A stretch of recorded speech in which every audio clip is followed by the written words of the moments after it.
কয়েক হাজার ফুট ওপরে আমি আর গিন্নি, এই স্কাই ওয়াকের ওপরে, স্কাই ওয়াকের যে ব্যালকনি করা আছে, গিন্নিও কিন্তু উঠে পড়েছে। ভয় লাগছে?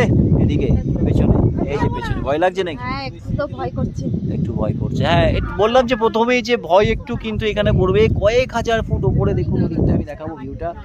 এই সামান্য পুরো সাদা কুয়াশার চাদরে কিন্তু আবৃত, কিচ্ছু দেখা যাচ্ছে না। কয়েক হাজার ফুট ওপরে কিন্তু আমরা উঠে গেছি। যাদের একটু ভীতু বা যারা উপরে উঠতে যাদের অসুবিধা হয়, হার্ট যাদের দুর্বল, তারা কিন্তু এই জায়গাটায় আসবেন না। আমি রেকমেন্ডেড করলাম। দূর থেকে দেখুন, কিন্তু এখানে একটু কিন্তু ভয় ব্যাপারটা থাকবে। একদম দেখুন নিচটা দেখুন, বাইরে মানে ভিউটা একদম ফগি হয়ে রয়েছে, তো সেই জন্য নিচেরটা একটু মানে অসুবিধা হচ্ছে না।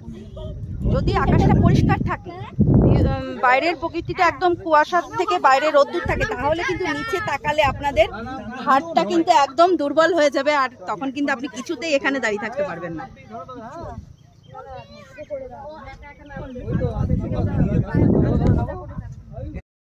উপরে এত কুয়াশা ভিজিয়ে দিচ্ছে, মুখ চোখ কিন্তু বৃষ্টি পড়ছে না, পুরো ভিজিয়ে দিচ্ছে। কুয়াশার গা পাড়া কিন্তু পুরো ভিজে গেছে। দেখুন জল, প্রচন্ড কুয়াশা, এবং কুয়াশার যে জল, কাঁচ দেখুন পুরো ঘোলা হয়ে যাচ্ছে, এবং পুরো জামা পুরো ভিজে যাচ্ছে, মুখটুক কিন্তু ভিজে যাচ্ছে। প্রচন্ড কুয়াশার এই যে বৃষ্টি, কুয়াশার যে জল, এই জল কিন্তু ভিজে যাচ্ছে।